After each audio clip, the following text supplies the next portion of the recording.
Chernobyl. Over the years, it has become a synonym for disaster. Most people could have been saved if it had not been for the conflict within the Soviet government to 1. Let the citizens slowly die of radiation, or 2. Admit their flaws and their unreadiness for a nuclear strike, but also save the lives of their people. This conflict prolonged the treatment and evacuation of the townspeople. Chernobyl was a normal town in what now is Ukraine, but it all changed one day, one fateful day.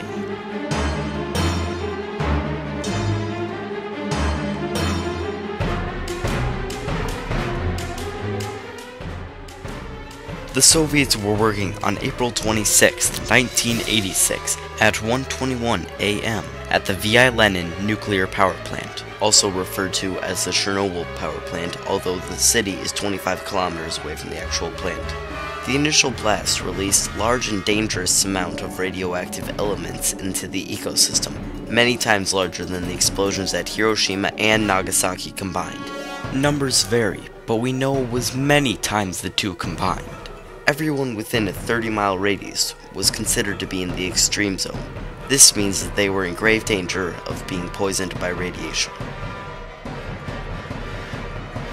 For some reason, the Soviet government waited a whole week before alerting the public of the consequences. They also still held the annual May Day parade in Kiev, a nearby city. On this day, Mikhail Gorbachev didn't seem to be preoccupied with any other matters. He looked just like everyone else in the crowd, unaware as to what had happened. Finally, on May 2nd, the day after May Day, the government finally admitted that serious health effects could occur if the area was not evacuated, although the amount of radiation they said had been released was actually 1/20th the size of the actual amount. And after more than a month, the last of the people had been evacuated, and Chernobyl became a ghost town, but not for long. Chernobyl today is still inhabited by almost 10,000 people, which, as stated before, is only 25 kilometers, approximately 10 miles, from the initial explosion site. The cause of the meltdown was due to a simple design error in the RBMK reactor. This reactor featured a low number of control rods, making a core meltdown more likely. Also, it used ordinary water as a coolant, graphite as a container. Both did not fare very well. The Soviet government saw nothing wrong with this, so they continued their operations, but after the accident they still told the public that there was nothing wrong with the reactors, weaving them deeper into the lie. Following the disaster of Chernobyl, they discovered that a control rod was placed slightly off its mark. Safety switches were turned off, making the plant unable to cope with what was about to happen.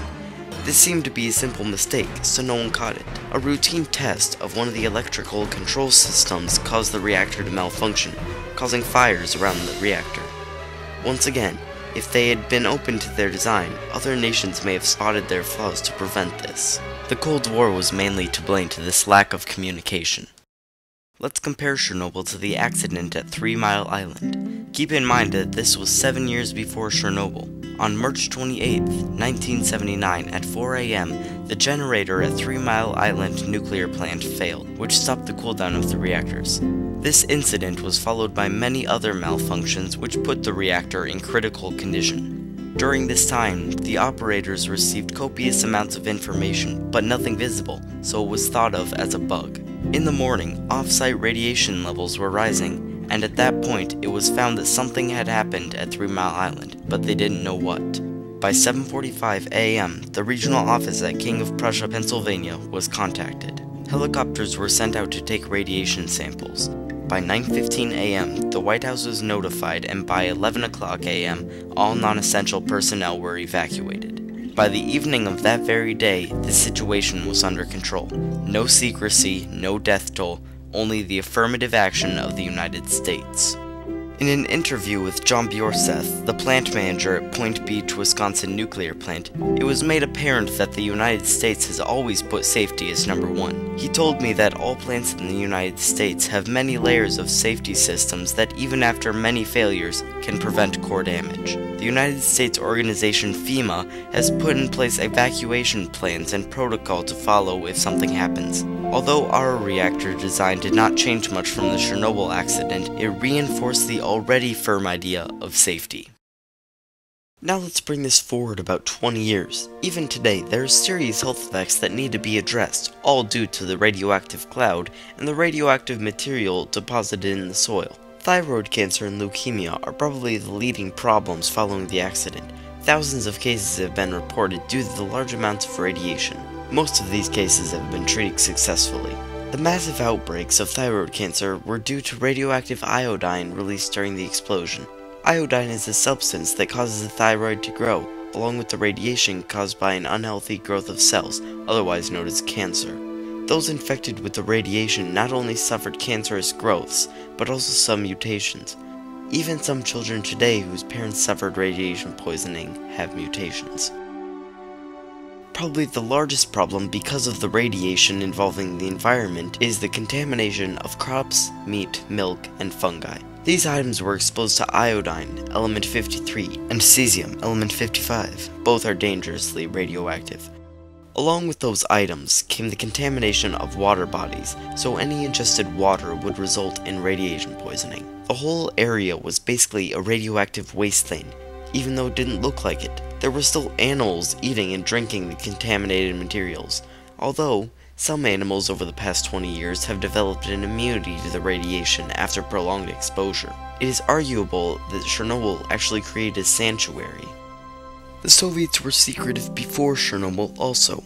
During the rule of Joseph Stalin, they actually had a force of what they called the secret police. The jobs of these secret police was to inform the government of anyone who was sharing the nation's secrets and other information with other nations, especially the United States. Here is a portion of the letter written to Stalin and other members of the police informing of someone who had been giving information of events to a US newspaper. For some time now, particularly during the period of the Genoa Conference, the Moscow representative of the American Telegraph Agency, United Press, Citizen Gollinger, has started sending abroad telegrams tensuously reflecting events in Russia. This has been particularly so in his telegrams on the removal of church properties and in telegrams that have anticipated the united front of Germany and Russia at the Genoa Conference. We have repeatedly brought to his attention the distortion of facts permitted by him in his telegrams. We have not let pass several of his telegrams, while in others we have expunged the particularly tenuous passages that might serve as a basis for propagating false rumors about Russia abroad. I feel that it is intolerable to permit such crooks to live in Moscow and to continue to do such dirty tricks. I suggest that he be deported immediately. Think that we're safe? Even here in the United States, we have 200 near misses at 50 different reactors in the past 20 years. 8 were significant. The risk of a core meltdown is 1 in 1,000.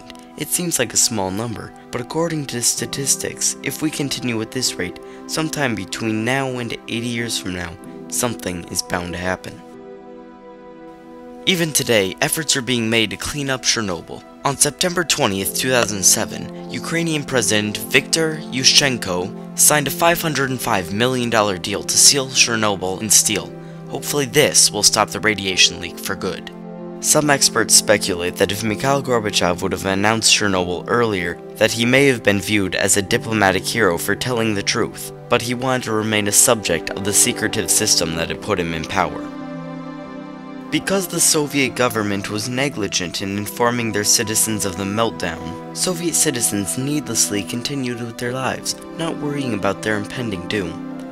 This was a conflict inside the government. Do they save their citizens, but allow the United States to pass them in the development of nuclear energy? Or do they keep the victims in the dark unto what really happened? Future complications could have been avoided if the Soviet Union would have made the right choice in their conflict and told the world about their mistake. At that point, precautions could have been taken and thousands of lives could have been saved. Although, it could have been much worse if they had not acted at all. Although there was no real compromise in the Chernobyl conflict, it is the work that is being done now that matters. They found a solution to their conflict.